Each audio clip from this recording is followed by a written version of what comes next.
Hello and warm greetings. Welcome to the Analyst by Vajiram and Ravi, where we will try to comprehensively analyze 7 articles in 3 different sections along with the daily mains practice question. In the analysis part, we'll first talk about India's youth employment crisis, the associated concerns, and the way forward. Then in the second article, we'll have a discussion with respect to various aspects of judicial appointment, including the collegium system, the associated challenges, and the way forward. Then in the mains value addition, we'll talk about the electoral trends with respect to the youth population of the country. Then in the prelims pointers, we'll have a discussion with respect to 4 important articles, especially from the perspective of the upcoming prelims. So stay tuned. Coming to the very first topic of today's discussion, this is about degrees, dreams, and no jobs. After developing deep emotional connect with the Gen Z population, post the Jantar Mantar protests, Prime Minister Modi from the ramparts of the Red Fort on 15th of August 2026 declared that the government would come up with a free coaching initiative, especially with respect to the competitive examination. And that would be done through India's digital public infrastructure, DPI. Again, a welcoming step. Why? Because this would enhance the accessibility with respect to quality education. Good thing. But the question is, सवाल ये है that this free coaching initiative, would this be able to solve India's deep structural issues with respect to adequate employment opportunities? Would this be able to solve the issues with respect to the number of quality seats in medical institutes, in engineering institutes, or other professional courses? It is good that you are coming up with the examination reforms, and that too after a lot of protests. But what about productive, secure, formal employment opportunities? Because even if you have well-qualified, well-educated youths, and if they don't have adequate employment opportunities, it's pretty useless. So that is a concern. We have one particular column which has been published in The Hindu, which highlights that India's youth crisis is about the absence of jobs, not just examination reform. Very, very important topic. Not just from the perspective of one particular GS paper, rather important with respect to GS1, the demographic transition, with respect to GS2, social sector, the education, with respect to GS3, employment, also with respect to the essay aspect. We'll try to cover it comprehensively. We'll see what are the constraints, challenges, kya hai, and we'll also look at the way forward. Again, going to be a comprehensive discussion. Now, India's youth employment crisis from examination preparation to quality jobs. See why this issue is important. If you look at the scenario with respect to India's youth as of now, there are 2 challenges which they face. The very first challenge is with respect to quality education. That is, we don't have adequate provisioning of quality education, including that for the competitive examination. So, pehli baat to, you don't have quality education. Quality educational institutions, including the private, they are more present, they're more concentrated in the urban areas. And therefore, it is creating a kind of, or it is not giving a kind of a level playing field. It is creating inequality with respect to access to education. Ye to ho gaya pehla. Second is with respect to, let's say, after graduating, what all employment opportunities a person has as of now. Because right now what we are witnessing is 2 aspects with respect to the employment. One is with respect to underemployment. Other is with respect to unemployment. I hope you are clear with what underemployment means and what unemployment means. I would be really happy if someone can tell me in the comments so that the others who don't know can understand from that. So these are the 2 issues. We don't have adequate provisioning of the quality education, including that for the competitive examination. That is concentrated in urban areas. Second is with respect to the underemployment and unemployment. So this is a very serious issue. And Prime Minister Modi has come up with a solution. He has all the solutions, right? So he said that we are going to provide free coaching, and that too through India's digital public infrastructure. See, this is something which is really worth praising, that India has a very robust digital public infrastructure aspect. You must be aware of India's stack, Aadhaar, UPI. Okay? So we are going to provide free coaching. Achhi baat hai. This would definitely enhance the accessibility aspect. It would basically look into the aspects of quality education. Would make sure that quality education is also provided to that section of the society which cannot basically afford the education which is quite expensive. Exorbitant rates of education. Okay? But what about the structural issues? Can this particular thing resolve or find a solution with respect to the issues when we talk about the employability scenario, with respect to the quality jobs, The answer is absolute no. So you can focus on free education, on free coaching, definitely. But even after having quality graduates, those graduates who have adequate knowledge of the subject, even after that, if they are not able to secure productive, formal and secure jobs, what is the use? So it is more of an issue with respect to the employment. It's more of an issue with respect to the quality seats in various colleges, engineering, other professional courses, medical education. So this is a serious issue. Let's go through, let's have a reality check and let's look at the challenges involved. The very first is rising cost of private coaching. And again, this is something which you'll have to understand. It's something which is a real issue. When we talk about the household expenditure on education, the household, let's say you have one particular house, whatever expenditure it is bearing with respect to education, the private coaching forms a significant component of household expenditure on the education. According to the data, which was basically fetched after a survey with respect to the Ministry of Statistics and Program Implementation. It says that when we talk about overall family's expenditure on child's education, the private coaching, expenditure on the private coaching, it forms almost 16%. ये जो figure था, this figure was 12.5% in the year 2018. And this has increased to almost 16% in the year 2025. So that is one of the very serious issues.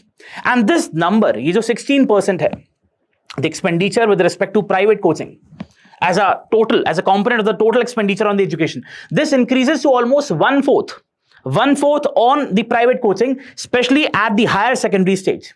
Why? Higher secondary stage, class 11th, 12th, when students are preparing for JEE, when students are preparing for NEET, when students are preparing for CUET. So they go for private coachings.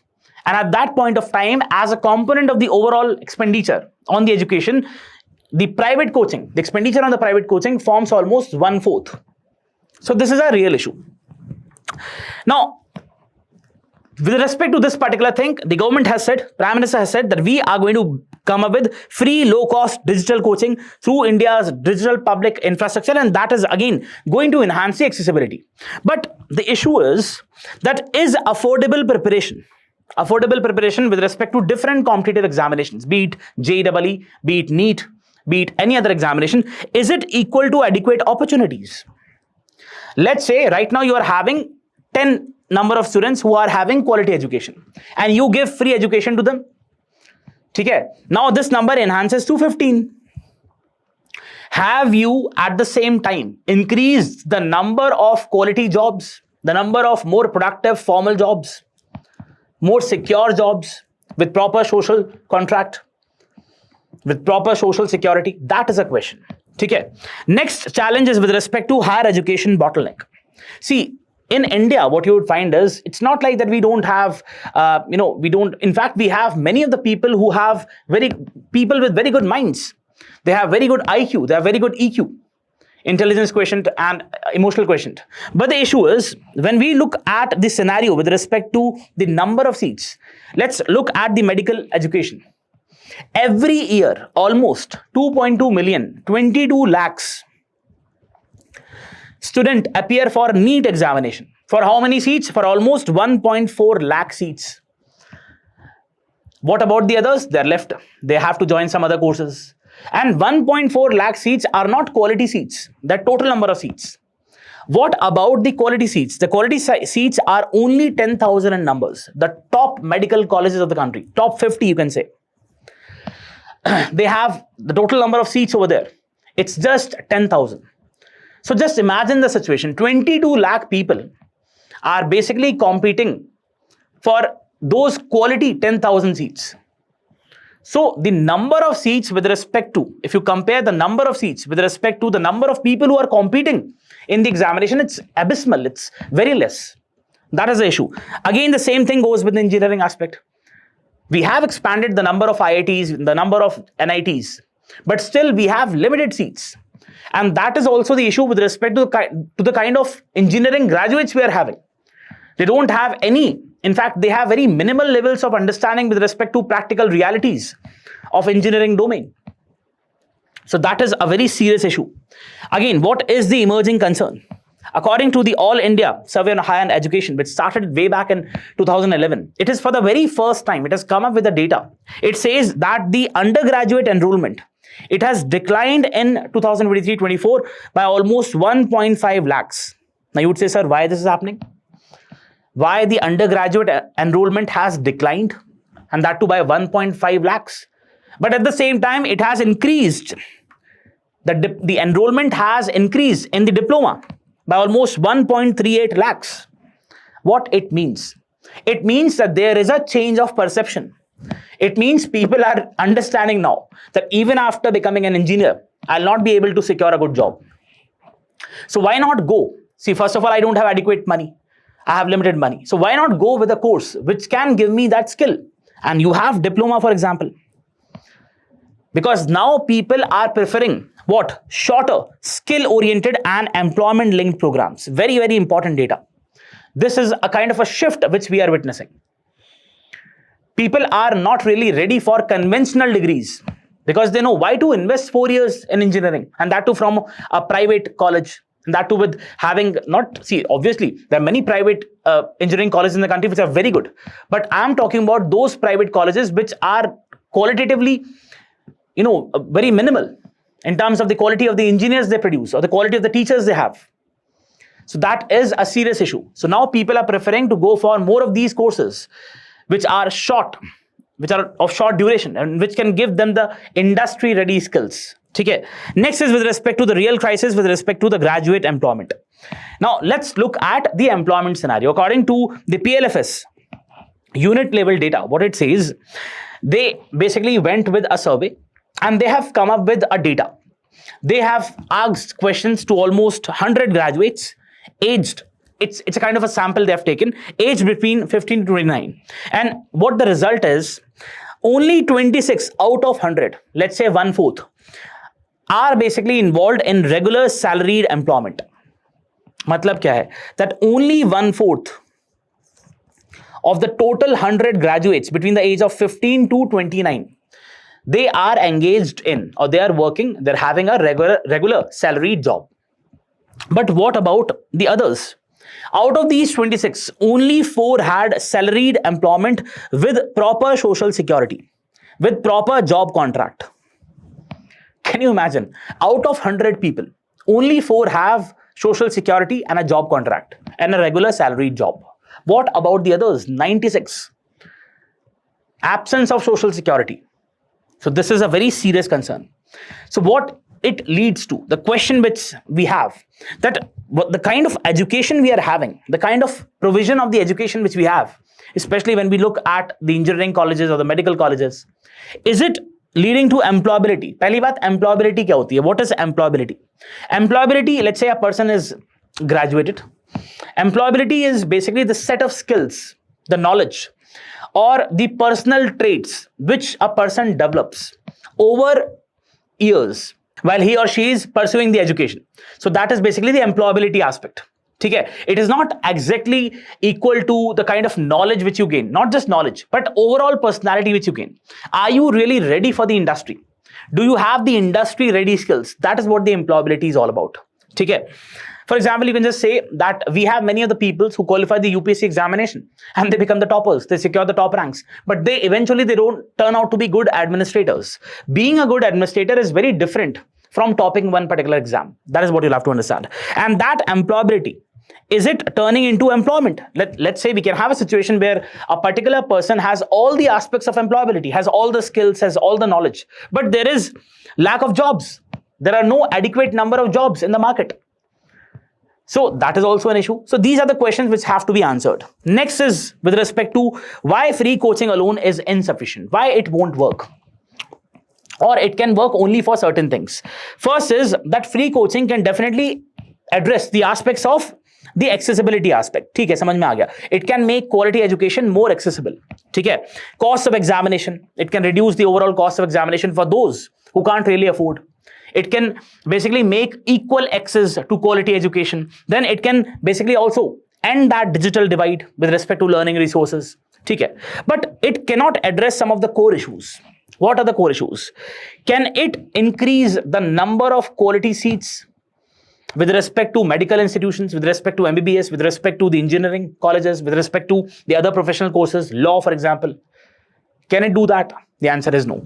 Can it basically make people learn the industry-ready skills? Because that is basically the job of, or that is an obligation of the colleges. But we don't have that kind of colleges which are actually giving the quality education, which are providing the industry-ready skills, the pragmatic skills. Okay. Next is with respect to, can it enhance the private investment? Can the free coaching enhance the private investment? Private investment, I mean to say the corporate investment. Why that is important? Because once the corporate would invest, that would lead to more of capacity creation, that would lead to more of job creation. Okay. Can it give more secure and formal jobs, more productive jobs? The answer is no. So these are some of the very important questions. Next issue is with respect to the manufacturing, and this is a missing link. See, why manufacturing is important? It is said through various economic theories, it is said that manufacturing is an area which is a source of mass employment. It has a kind of a multiplier effect. So again, very, very important. In the services sector, you have people, services sector is always about the niche, about a one particular domain. Okay, it requires extensive skills and intensive skills, the services sector. But manufacturing sector does not require that level of skills. And therefore, it can absorb a lot many people with respect to productive employment opportunities. And it is often said that we have witnessed a kind of a jobless growth. Jobless growth ka matlab kya hai? We were initially, at the time of independence, we were predominantly an agrarian society. We are still almost 46% of the people are employed in agriculture. It has a significant share with respect to the overall employment. And what we did was, we did not adequately focus on the manufacturing aspect. Rather, we directly jump to the services sector. So services contribute a lot with respect to the overall gross value added in the country, but it employs very less people. On the other hand, we have almost 46% of the people who are employed in the agriculture. But again, its contribution with respect to the overall gross value added is very less. So this develops a kind of inequality. Okay? And if we would have gone for adequate manufacturing opportunities, which China did, and that is the reason China has become the manufacturing hub of the world, we have, in one way or the other, we have missed this particular aspect. And that is one of the very important areas. We'll have to focus on the manufacturing. In 2011, we came up with the National Manufacturing Policy, which said that we have, as a proportion of the overall GDP, manufacturing, it is almost 14 to 17%. Its share in the overall GDP is 14 to 17%. And we'll increase it to 25% by the year 2022. The target year was postponed to 2025 and further postponed to 2035. That we have to increase the contribution of the manufacturing sector with respect to the overall GDP to 25%. Abhi target year kahan ka hai? 2035 ka. So we'll have to focus on that. Okay? And as of now, its contribution remains only 1/6 of the overall gross value added. And target was this. So we are quite behind. We're not adequately investing in the manufacturing aspect. Okay? Why manufacturing matters? Because it can generate productive employment opportunities. It can generate ancillary jobs. It can create managerial positions. It can create a lot of jobs in the assembly lines. And that too, which require less of skills. Okay? Therefore, manufacturing is very, very important. दूसरी बात यह है, in a country like India, where we say that we have a demographic dividend, we have a demographic advantage. भाई advantage तो तब होगा ना, you would secure the advantage. You would basically secure the dividend once you basically convert this into productive employment opportunities.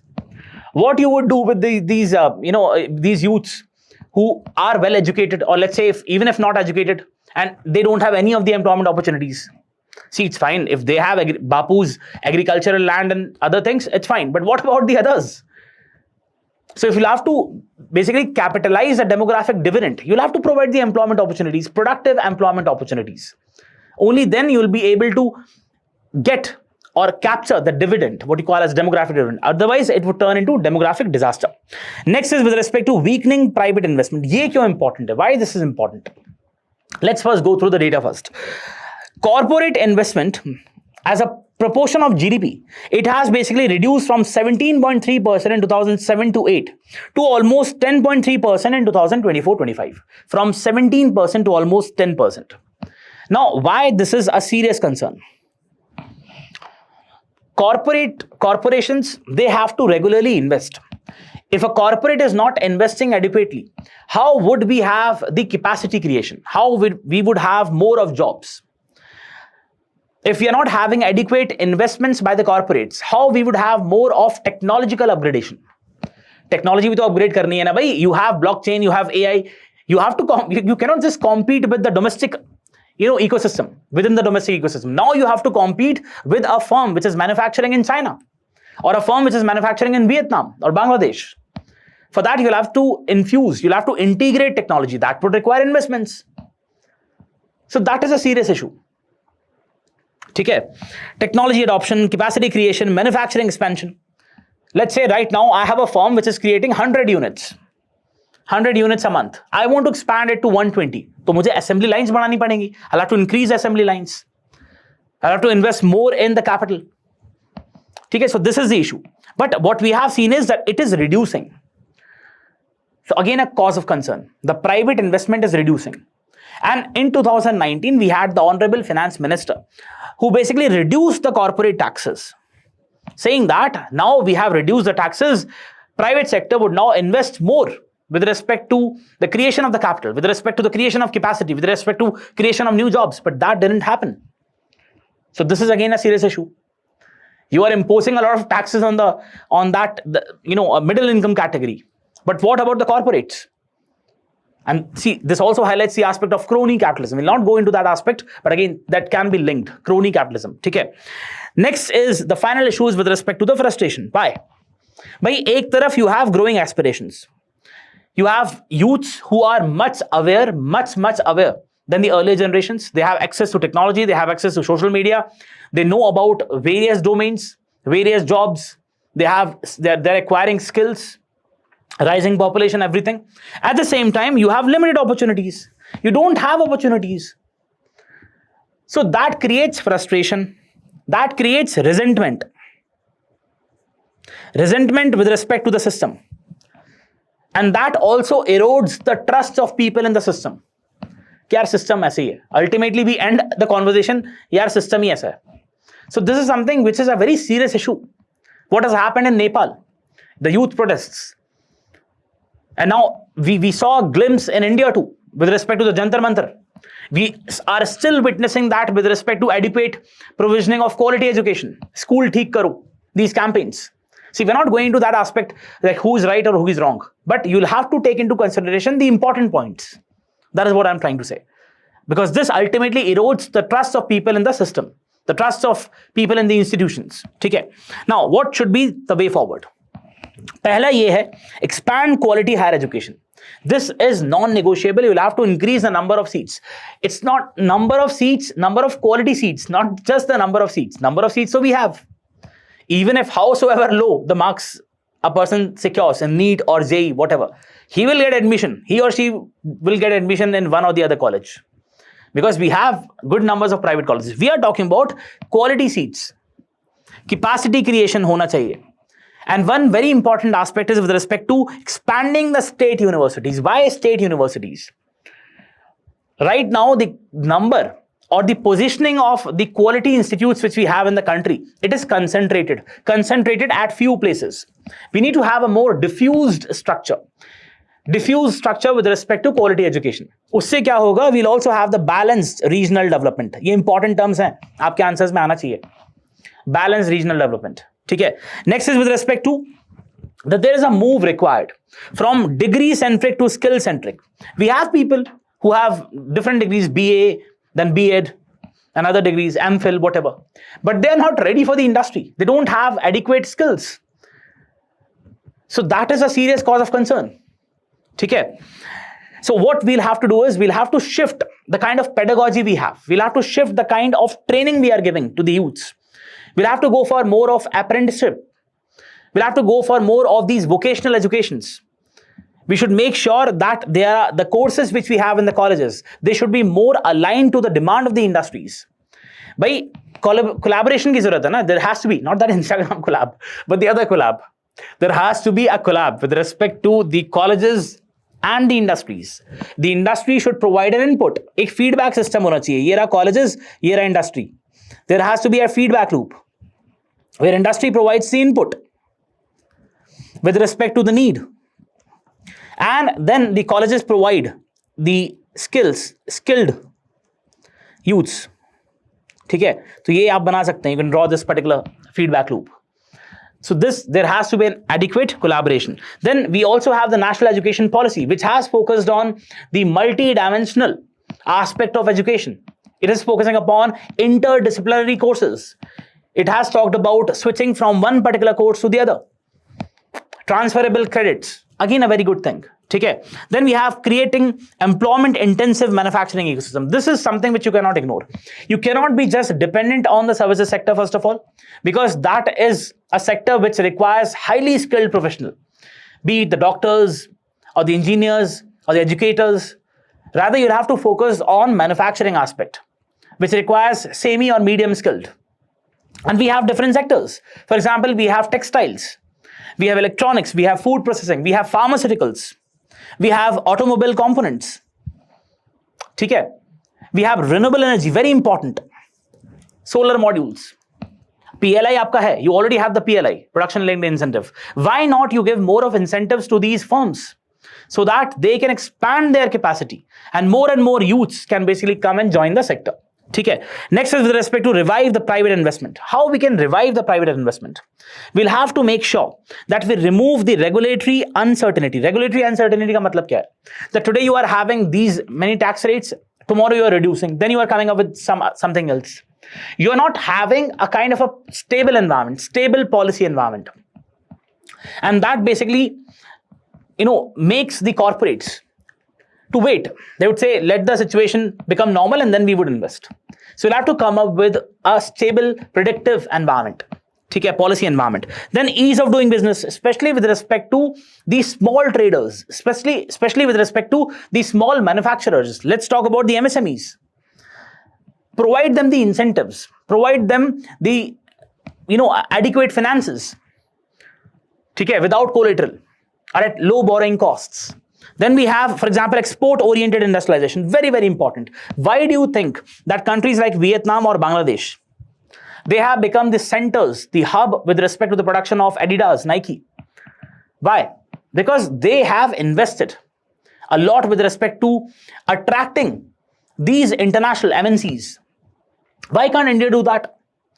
You must have seen, whenever you buy Adidas or Nike, it's written over there, made in Bangladesh, made in Vietnam. Why is that so? Why the value addition is taking place in these countries and not in India? And till what time we would say that we would not be able to compete with the other countries? Very good example is with respect to RCEP, Regional Comprehensive Economic Partnership. We participated a lot in the negotiations and everything, but finally we backed out. We did not become a part of this, saying that it's a China-led initiative. Okay, fine. Also, you gave the reasons that our farmers or dairy producers would not be able to compete with the producers of Australia or New Zealand. Our domestic manufacturers would not be able to compete with Chinese. Why? Before, at the start of the independence, once we started, we were almost same. In fact, we were ahead than Chinese. If they were able to do so, why we have not been able to do so? So that's a very important concern. Avoid excessive protectionism. We cannot just protect our domestic industries for perpetuity. We'll have to make them or enable them to compete with the other industries around the world, other firms. Okay. Then we can go for manufacturing clusters. Clusters, for example, how China has created in different cities. Similarly, we can also come up with these manufacturing clusters. Strengthen the public investments. Public investments in infrastructure. We have Gati Shakti, for example. We have National Infrastructure Pipeline. For example, we have logistics. We also have the National Logistics Policy. Then we have the industrial corridors. We have the skilling ecosystem. We have the plug and play model. Do let me know in the comments, what is plug and play model? I'm asking you, see, sometimes because if the others don't know, they can access your comment and they can learn new things. And that also creates a feeling of, curiosity or inquisitiveness. Very, very important. And why this is important? Public investment important क्यों है? Because if the public investment would increase, this would basically also make roads. It would also incentivize the private investments. Private players would now have more of incentives to invest, to expand the capacity. So again, it's a positive feedback loop. Okay. Then we have used digital public infrastructure for education. Prime Minister Modi has said that we are going to come up with the free coaching. Very good thing. It is a very important equalizing instrument, especially with respect to those people who can't afford the high cost of education. But sawal ye hai, or if not the question, what you should understand is that this should complement. It should not substitute quality teachers. You cannot substitute quality teachers. Online initiative is fine, but this should complement, not substitute. Okay? So this is what you'll have to understand. That we have the issue, not just one particular issue with respect to quality education, rather the issue is also with respect to the productive, formal, secure employment opportunities. So we'll have to focus on both these fronts, providing quality education, increasing the number of seats, and also making sure that we have more of adequate opportunities. And only then we'll be able to capture this demographic dividend which we say. Otherwise, things would be quite in doldrums. So we'll have to productively invest in both these sectors in order to make sure that we realize the vision. We realize the vision with respect to making sure that there is no inequality in the society, making sure that we have qualified, healthy, productive youths. Okay? So this is what you'll have to understand, and that would in turn ultimately realize the vision of Viksit Bharat by 2047. Okay? Let's have a mains practice question, but before that, this year itself, just before a few days, we had this question in GS1. Let me read the question for you. Critically examine the challenges of demographic transition in contemporary India. 15 marks question. A lot of the demand of this particular question can be fulfilled from the discussion which we have had today. So that is the reason, make sure that you write the answers. And today, deliberately, I have given a 10 markers for both these questions. So please do write. Because as I've always said, there is no substitute of writing. I'm so happy to see so many of you writing answers. Very good, very good. India's youth challenge is no longer merely a problem of access to education, but of converting education and aspirations into productive and secure employment. Okay. Discuss the structural factors behind this disconnect and suggest measures to bridge the education employment gap. Whatever has been discussed, on that basis, you can write a very good answer. So do write. And yes, if you're liking the initiative, do not forget to press the like button and also let us know in the comments. Let's go to the next topic. Coming to the next topic, this is about who chooses the judges. India is a parliamentary democracy. Means what? That we have the executive, which is a part and parcel of legislature. Okay? Executive is a part and parcel of legislature. But when we talk about the judiciary, we have a very watertight structure with respect to judiciary. Why? Because it is really important to secure the independence of the judiciary. Okay? Because a very objective of the judiciary is conflict resolution. And that also, in many cases, we also have the government as a party to a dispute. So therefore, we need to have an independent structure. Okay, samajh mein aa gaya. When we talk about the appointments, when we talk about the transfer, when we talk about the elevation of judges with respect to higher judiciary, the judiciary wields the complete power. There is no interference of the executive or the parliament with respect to these aspects. And this is something which has evolved.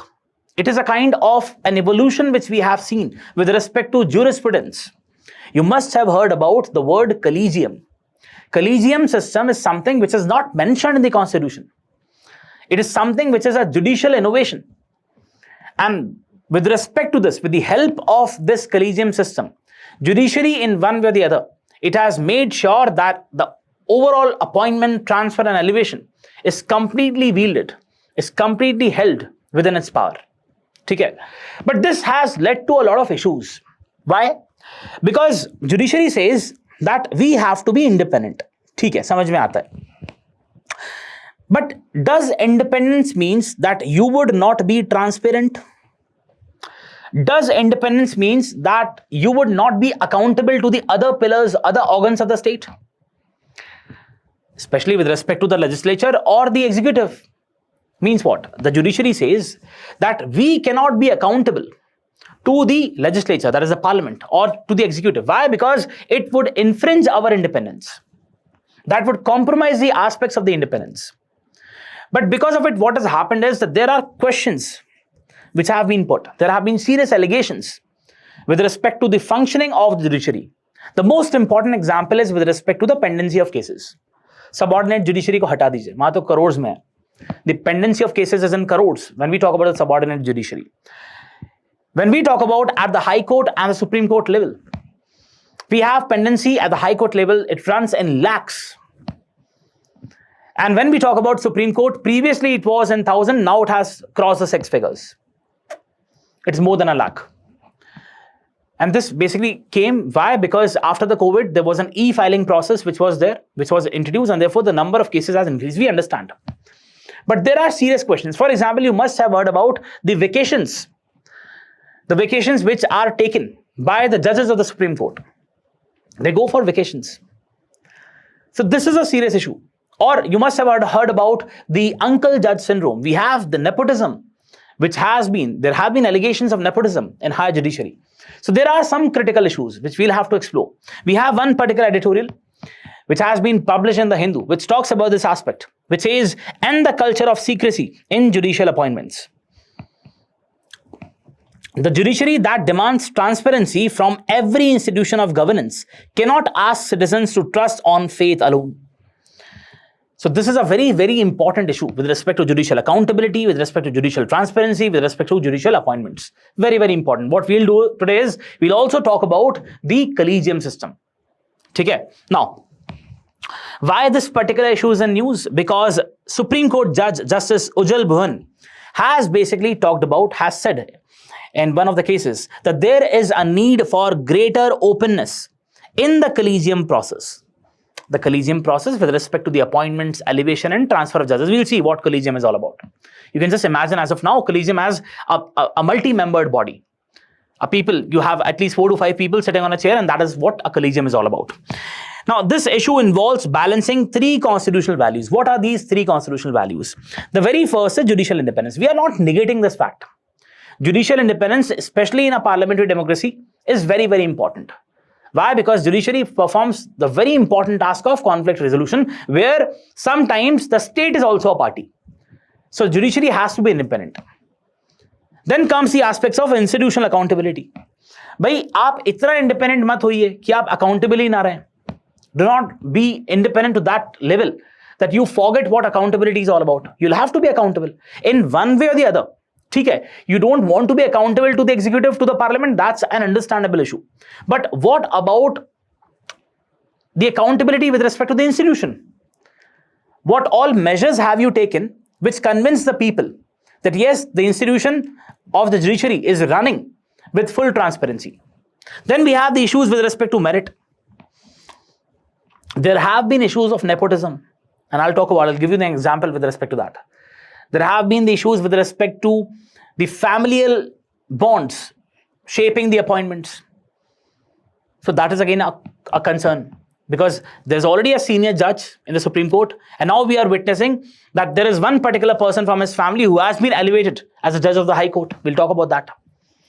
So these are some of the very serious issues. Now, what is the collegium system? As I told you, it's a multi-membered body. Collegium system is something, the word collegium is something which is not mentioned in the Constitution. Remember that. When we talk about the appointments with respect to Supreme Court, we have Article 124, which very clearly says that the appointment would be done by the President, and he would consult such number of judges of the Supreme Court or the High Courts as he thinks fit. Consult. There is no mention of the word collegium in Article 124. So how this has come into being? There has been a kind of evolution. एक evolution हुआ है. And this evolution starts from the first judge's case, SP Jain versus Union of India. SP Jain versus Union of India. Where it was said in 1981 that when we talk about the recommendation, it has to be with respect to the CGI's recommendation. ठीक है? CGI would recommend name to the executive कि भाई इनको जज बनाओ या transfer करो या अपॉइंट करो.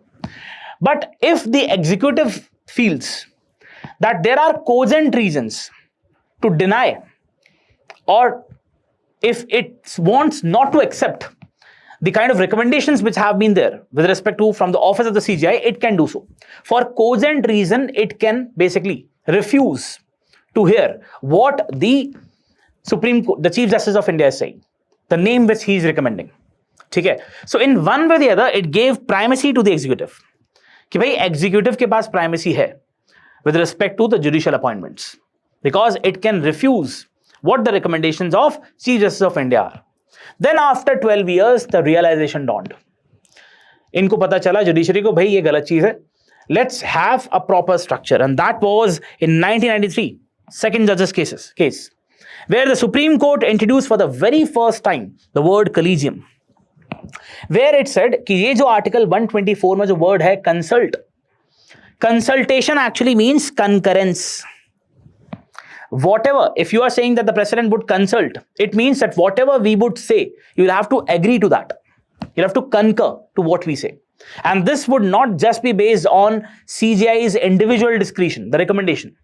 Rather, it would be CGI and two senior most judges of the Supreme Court. So it would be a 3-membered body. In the second judge's case, क्या हुआ? Collegium system आया, and it was said that it would be a 3-membered body. Then we had the third judge's case in 1998. And this was through precedence reference under Article 143. Tell me the article which talks about complete justice and tell me the article which talks about special leave petition. I would be really happy. ठीक है? Answer करो comment में. Precedent reference. And this expanded the collegium to 5-membered body. Means what? Chief Justice of India and 4 senior most judges of the Supreme Court. It enhanced. ताकि भाई एक consultation mechanism थोड़ा बढ़ जाए. There has to be more of deliberation. And therefore, we now make it a 5-membered body. ठीक है? Then we had the fourth judge's case of 2015. Let me give you a brief background to it. It was felt that judiciary is wielding complete powers, and in the guise of independence, it is basically reducing its role, or it is not having an obligation with respect to the transparency or accountability. And therefore, we had the 99th Amendment Act, Constitutional Amendment Act, and the Judicial Appointments Commission Act of 2014. And in the very famous case of fourth judge's case of 2015, where we had Chief Justice of India as Justice J.S. Kehar. What he said was that this 99th Constitutional Amendment Act and Judicial Appointments Commission, National Judicial Appointments Commission, it impinges on the independence of the judiciary. Therefore, it is declared as null and void, both the amendment and the act. So, previously we had the position that we had a collegium system. Then through the 99th Amendment Act and the JAC Act, we came up with the NJAC, but then it was struck down. Now we have come to the same position, the position which was held earlier. So still we follow the collegium system.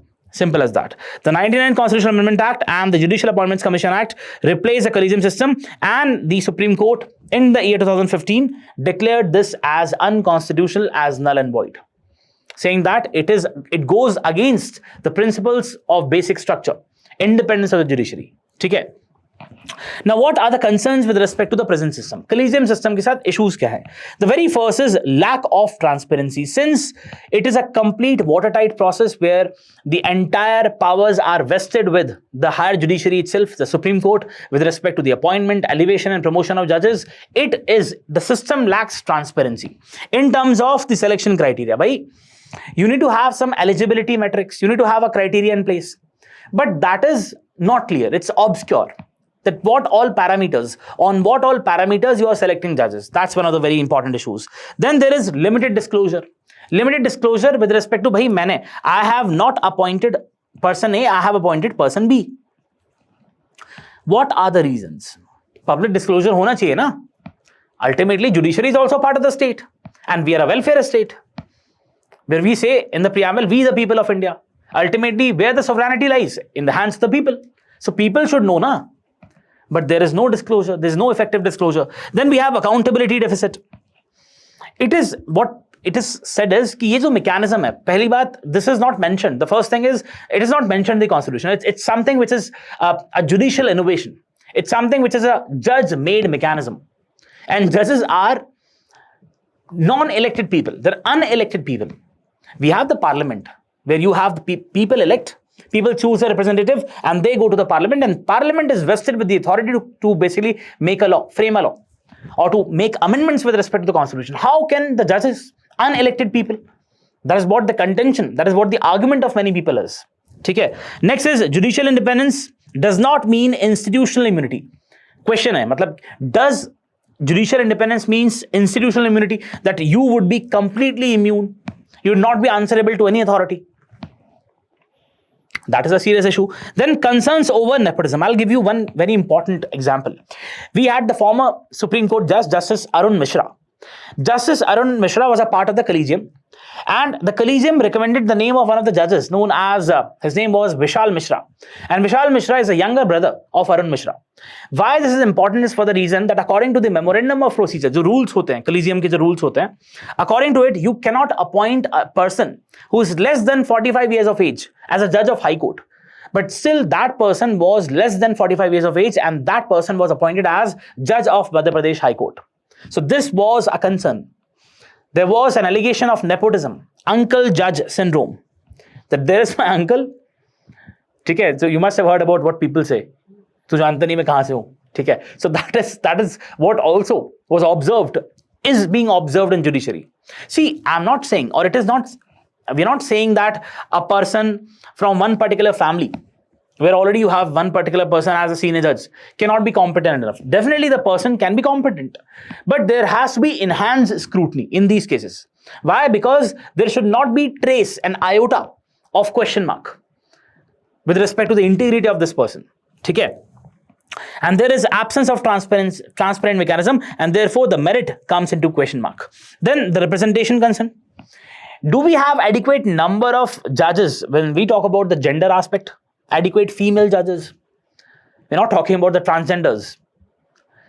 Adequate female number of female judges. Or do we have a regional diversity? Do we have judges from the Northeast, adequate number of judges in the Northeast, from the Northeast in the Supreme Court, or from the other parts of the country? Do we have the judges from the minority community, adequate number of judges from the minority community? Because see, in a kind of democracy we live, democracy is not just about the majority rule. Please understand.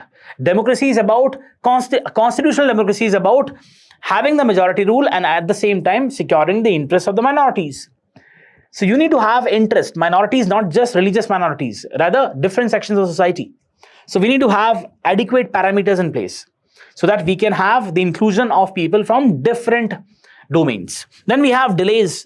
Sometimes what happens is that the collegium recommends the name, but the government does not take action for months. And therefore there is delay. Because the whole process involves multiple agencies. We have Ministry of Law and Justice, we have Supreme Court, then you have the Prime Minister, you have the President, multiple institutional stages. And this is also one of the reasons which increases the pendency of cases. Okay.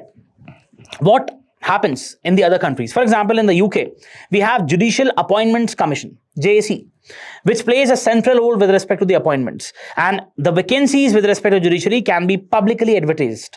Then we have structured selection process. The whole process is very clear. Similarly, we have in South Africa, you can just add this information in a box so that it looks good to the examiner that you have added this particular perspective. The Judicial Service Commission plays a key role. Candidates can be nominated publicly. Interviews are conducted openly.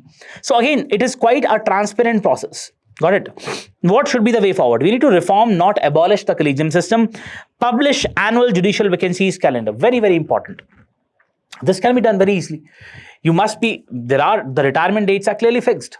So just publish the calendar that we need to have these many number of people at these many times so that things become quite predictable. There's a stable environment, right?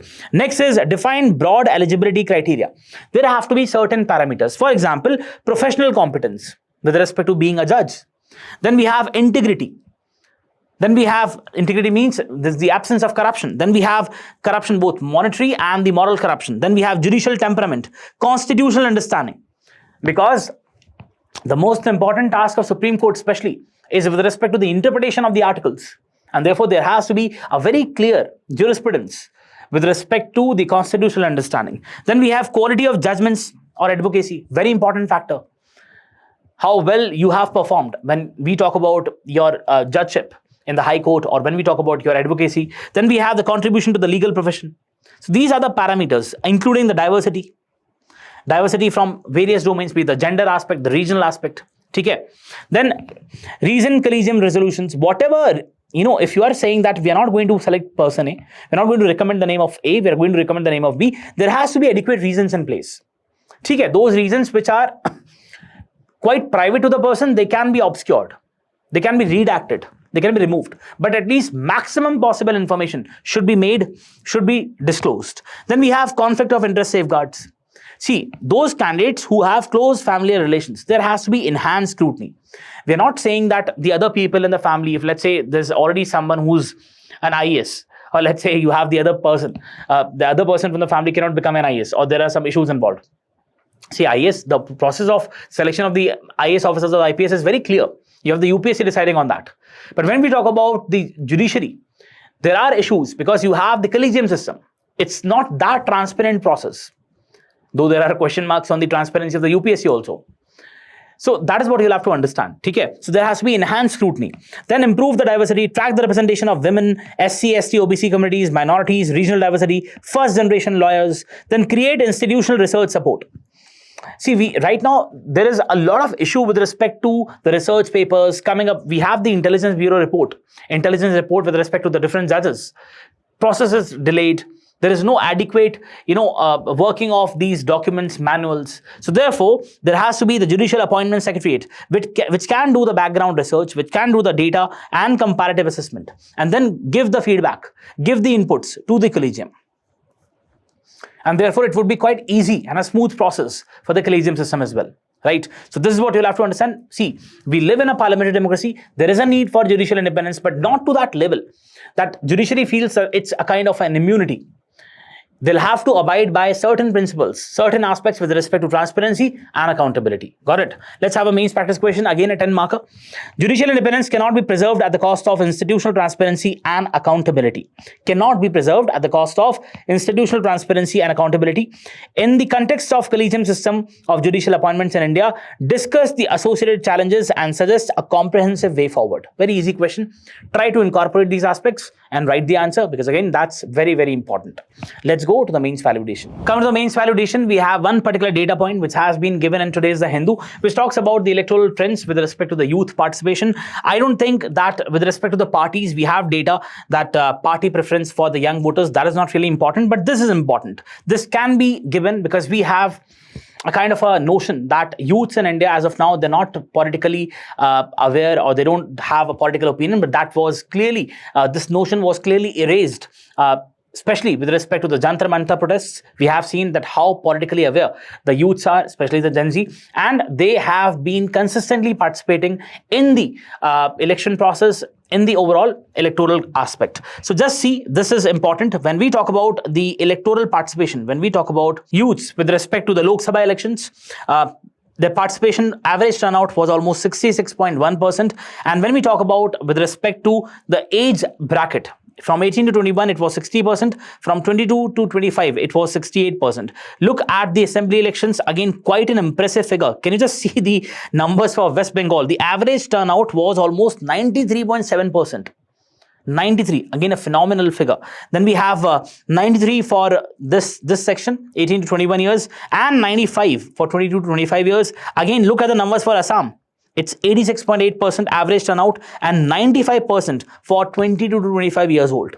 So again, this is a data which can be used if you are putting an argument with respect to the participation of, there's a question with respect to the Gen Z, with respect to the youths of the country, how politically aware they are. You can definitely use this particular aspect. The other data points are not really that important because it talks about the party preference. Got it?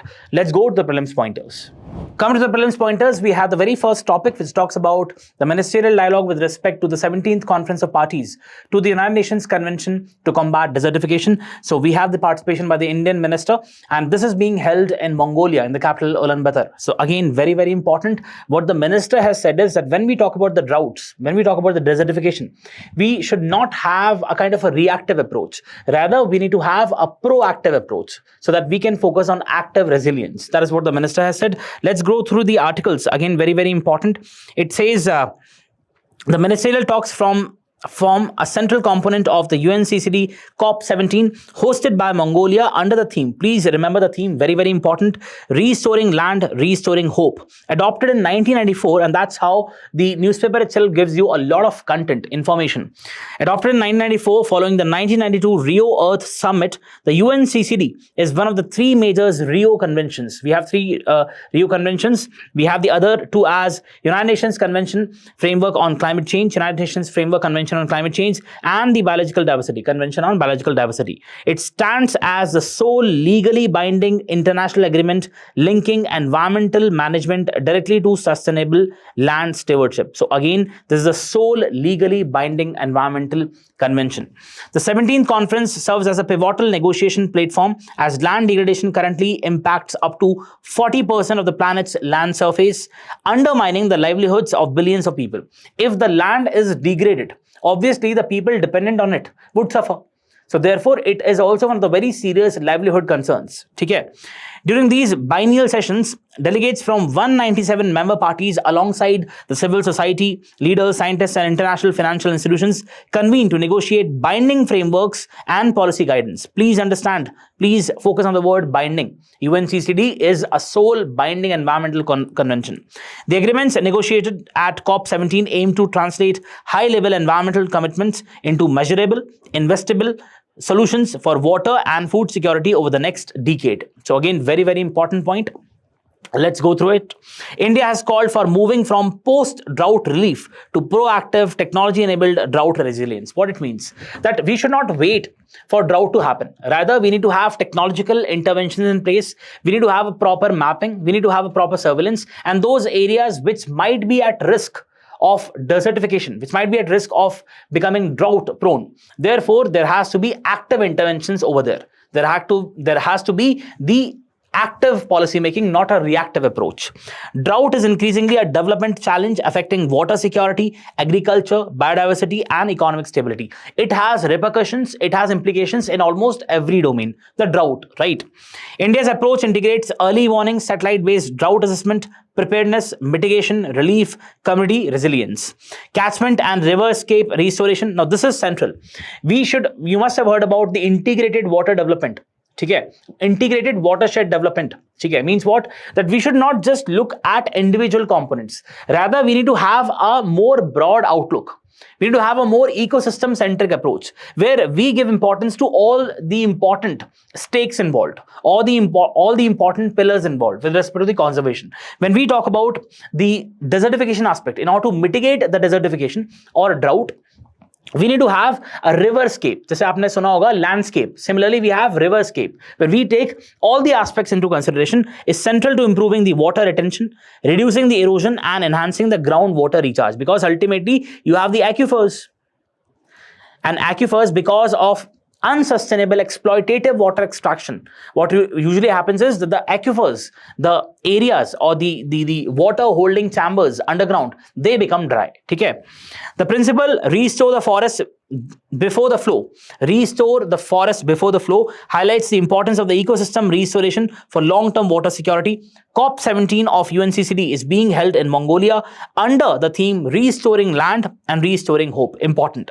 UNCCD is one of the three Rio conventions alongside UNFCCC and CBD. Land degradation affects up to 40% of global land, threatening livelihoods, food and water security. COP17 seeks to convert global commitments into measurable and investable solutions for land, water and food security. Let's go through some basics and value addition information. Adopted in 1994, legally binding global agreement focused specifically on combating desertification, land degradation and drought. India hosted the UNCCD COP14 in 2019 in Delhi. India has committed to achieve land degradation neutrality and has a target of restoring 26 million hectares of degraded land by 2030. ठीक है, land degradation neutrality का मतलब क्या है? That how much of the land degradation is taking place and equivalent amount of some of that particular land would be restored, so that in essence there is no effective degradation of the land. Drought types, there are different types of droughts: meteorological, rainfall deficit; agricultural, soil moisture stress; hydrological, low surface groundwater; and socio-economic drought. Technology, what all technologies can be used: remote sensing, GIS, AI-based forecasting, soil moisture monitoring, and automated weather stations can enable early action rather than emergency response. What should be the way forward? Combine ecosystem restoration plus water conservation, climate resilient agriculture, local communities, stakeholders. We need to incorporate local communities. That's the most important part. And climate finance. Then you can also link it with the other aspects. For example, the SDG 2, zero hunger. Then we have clean water 6, 13, climate action, and 15, life on land. So therefore, this topic becomes important. Make sure you go through this and also the important aspects of UNCCD. Okay, let's go to the next topic. Come to the next topic is a mention of the compressed biogas and the GOBARdhan scheme. So let's go through the basics first and then we'll talk about what the article says. CBG, compressed biogas, is produced by anaerobic digestion. Anaerobic means in the absence of oxygen. So the decomposition takes place in the absence of oxygen of the organic material. Purified biogas can be used as a transport fuel or for domestic or industrial applications. It supports the energy security. This year itself, we had a very important question with respect to the energy security, because we already know what is happening with respect to Strait of Hormuz, and India is an energy dependent economy. We import a lot of these crude oil and the other resources. Therefore, we need to have our own indigenous base with respect to energy supplies, and therefore CBG plays a very important role. Compressed biogas. Waste management, farmer income, also incentivizes the farmers, and reduction in stubble burning. How? Because the stubble which is actually burnt can be used as an effective feedstock for the production of compressed biogas. The SATAT scheme means what? The Sustainable Alternatives Towards Affordable Transportation seeks to promote CBG production and sale as clean transport fuel. GOBARdhan, under the Swachh Bharat Mission, Grameen, promotes the conversion of cattle dung and organic waste into biogas, CBG, and bioslurry. CBG can contribute to India's circular economy by converting the agricultural and animal waste into energy and fertilizers. What should be the way forward? Promote decentralized plants, multi-feedstock technology, so that we can have different types of feedstock for the production of compressed biogas. Biomass aggregation centers, scientific storage, assured takeoff, and transparent pricing. Then CBG can simultaneously address energy transition, rural economy, air pollution, waste management. Why air pollution? Because we have the stubble, right? And if it is burned, that would lead to a lot of emissions. So if it is used as a feedstock, that would basically mitigate those emissions, reduce those emissions. Waste management and climate mitigation. Now, what the article talks about? Article is saying that we need to have more of robust policy in place with respect to the feedstock. Cabinet approved the revamped GOBARdhan scheme worth 23,000 crores, more than 23,000 crores, aiming to scale CBG sustainably till 2036. CBG plants need a reliable, affordable, and year-round feedstock supply chain, not merely production capacity. What are the major feedstock? Pressed mud, paddy, wheat straw, and cattle dung. Each faces different challenges of seasonality, transport, and storage. There are certain seasons where you have a lot of supply surplus. Then there are seasons where there is the deficit with respect to the feedstock. Location matters. High moisture feedstock like cattle dung and pressed mud should be sourced close to the plant. Around 25 km is considered a viable radius. Seasonality. Pressed mud is generated mainly during the 4-5 months of sugarcane crushing season, while paddy straw must often be collected within about 15 days of harvest. So there are obligations in place. If you don't basically collect these things at the right time, then it would be of waste. Biomass must be protected from the fire and moisture, requiring scientific storage. Aggregator model. Aggregators can connect the farmers with CBG plants, organize the collection, and facilitate the feedstock supply. Circular economy. CBG production generates bioslurry, which can return to farms as organic fertilizers. So again, this is something which is not just having one benefit, rather it is having multiple benefits, and that is also enhancing the quality of the soil, okay, as acting as fertilizer through bioslurry. India currently has 1,302 functional CBG plants with 256 more under development. India targets 3% CBG blending with CNG, PNG. We are having a lot of blending these days, ethanol with gasoline, and now the government is saying that we would have CBG blending with CNG and PNG, pipe natural gas, in financial year 2027, rising to 4% and 5% subsequently. So this is what you have to understand with respect to this article. Let's go to the next topic. Coming to the next topic is a mention of public interest litigation. PIL filed against government's Marathi mandate in High Court. Drivers threaten strike. Let's see what PIL is all about. According to the Supreme Court, in Janta Dal versus HS Chaudhary 1993, public interest litigation means legal action started in a court of law for the enforcement of public general interest, where the public or particular class of public have some interest, including the pecuniary interest, monetary, that affects their legal rights or liabilities. Public interest is the interest belonging to particular class of community that affects their legal rights or liabilities. The concept of PIL has origin in the USA in 1960s. History of PIL in India, the very first is Mumbai Kamgar Sabha versus Abdul Thai. In this case, Justice Krishna Iyer argued that PIL had an important role to play in ensuring the legal system served the interests of the poor and the oppressed. See, it simply means, understand that if you have a case involved, the party to the case has to go there and participate. In PIL, this thing is waived off. The principle of locus standi is waived off. Means what? I as a citizen of this country can basically go to the court and raise and put forward a concern with respect to some other section. Okay? That is what the public interest is all about. But it has to be related. It has to be bona fide public interest. It should not be frivolous. Okay? And that is one of the issues with respect to PILs in India.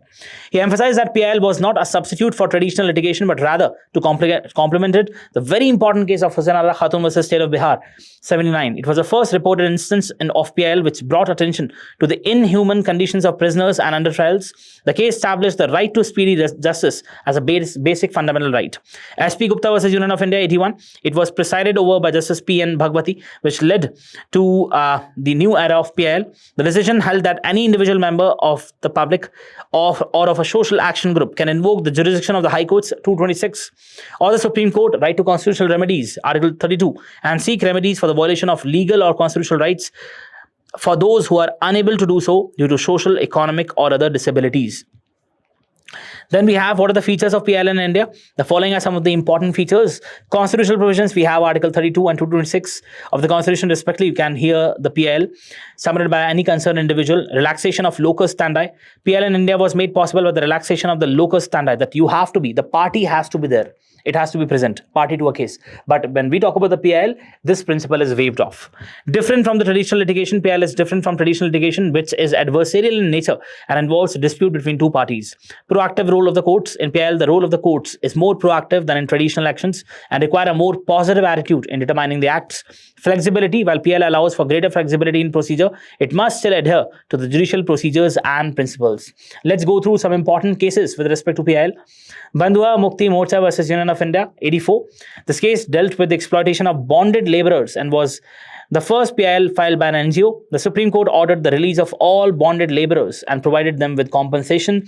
Rural Litigation and Entitlement Kendra versus State of Uttar Pradesh, 85. It dealt with the mining activities that had led to the environmental degradation, deforestation, and displacement of the local communities. The Supreme Court recognized that the right to healthy environment was an integral part of right to life under Article 21, right to life and personal liberty. MC Mehta versus Union of India, very, very important, 87. The case dealt with the issue of environmental pollution in Delhi and was the first PIL to be filed on environmental issue. The Supreme Court replaced the strict liability principle with absolute liability principle to protect the citizens' right. People's Union for Civil Liberties versus Union of India. The case dealt with the issue of custodial deaths and the right to legal aid to these victims. The Supreme Court held that the right to life under Article 21 and of the Constitution included the right to live with human dignity. PUCL versus Union of India, 1997. Free from torture and other forms of cruel, inhuman, or degrading treatment. Vishaka, very, very important. With respect to the workplace versus State of Rajasthan, the court laid down the guidelines and norms to be observed to prevent sexual harassment of working women. The judgment led to the enactment of Sexual Harassment of Women at Workplace Prevention, Prohibition and Redressal Act of 2013. So this is what you have to understand with respect to PILs can be asked in the prelims. Let's go to the next topic. Coming to the last topic of today's discussion is a mention of NAFED, where the Chief Minister of Delhi has said that there is no shortage of onions or sugar, and if there would be, we would procure from from NAFED. What is NAFED? National Agricultural Cooperative Marketing Federation of India. It's an apex organization of marketing cooperatives for agricultural produce in India. It was founded on 2nd of October 58 and registered under the Multi-State Cooperative Societies. Remember this, important. It's registered under the Multi-State Cooperative Societies Act of 2002. NAFED is now one of the largest procurement as well as marketing agencies for agricultural products in India. What are the objectives? To organize, promote and develop marketing, processing and storage of agricultural, horticultural, that includes the vegetables and forest produce, to distribute the agricultural machinery, implements and other inputs, undertake the interstate import or export trade, wholesale or retail as the case may be, to act and assist for technical advice in agricultural production, for the promotion and the working of its members, partners, associates and cooperative marketing, processing, supply societies in India. So again, acts as a facilitator when we talk about procurement, when we talk about the production, when we talk about giving the adequate interventions, providing the adequate interventions for enhancing the productivity in the agriculture. Very, very important. Remember this. It's basically registered under the Multi-State Cooperative Societies Act of 2002 and it was founded on 2nd of October 1958. Remember this. That's all from my side. I hope you really enjoyed the discussion and all the very best. Take care of yourself. Thank you.